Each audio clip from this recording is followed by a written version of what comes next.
இன்றே டவுன்லோட் செய்து உங்கள் ஃபேவரட் ஷோக்களை என்ஜாய் பண்ணுங்க. மாமா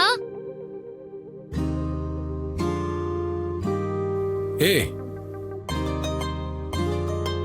என்ன சொல்லாம கொள்ளாம நீ பாட்டு கிளம்பி வந்துட்ட? என்ன இது? இதுவா, உங்களுக்காக நானே சமைச்சு கொண்டு வந்திருக்கேன். நீ சமைச்சு கொண்டு வந்திருக்கியா? என்ன திடீர்னு? இல்ல, நேத்து நீங்க எனக்கு ஆசாசியா சமைச்சு கொடுத்தீங்களா, அதான் எனக்கும் உங்களுக்கு சமைச்சு கொடுக்கணும்னு தோணுச்சு. என்ன மாமா, நான் சமைச்சு கொண்டு வந்தா நீங்க ஹாப்பியா இருப்பீங்கன்னு நினைச்சா ரியாக்ஷனே காணும். பின்ன என்ன, உன் சித்திக்கு தான் விஷயம் தெரிஞ்சிருச்சுல. நம்ம கவனமா இருக்கணும்னு நேத்து தானே சொன்னேன். அதுக்குள்ள இப்படி வீட்டுல இருந்து சமைச்சு கொண்டு வந்திருக்க. உன் சித்திக்கு தெரிஞ்சா ஃபாலோ பண்ணி வரமாட்டாங்களா? என்ன?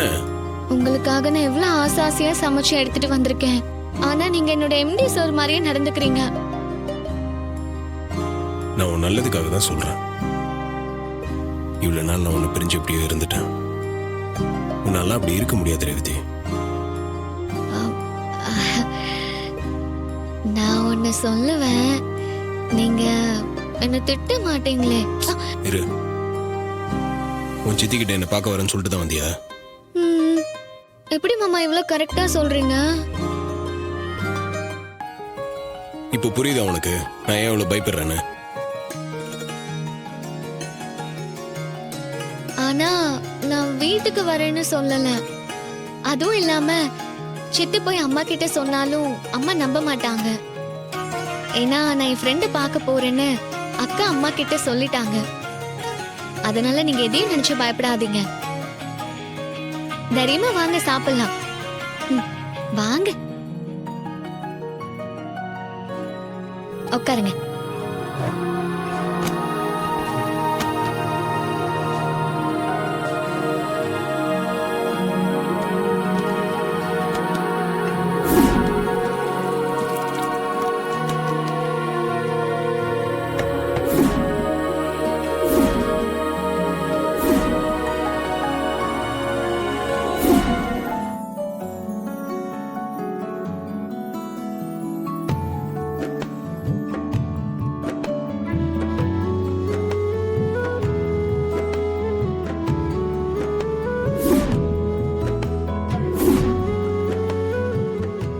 சாப்பிடுங்க மாமா.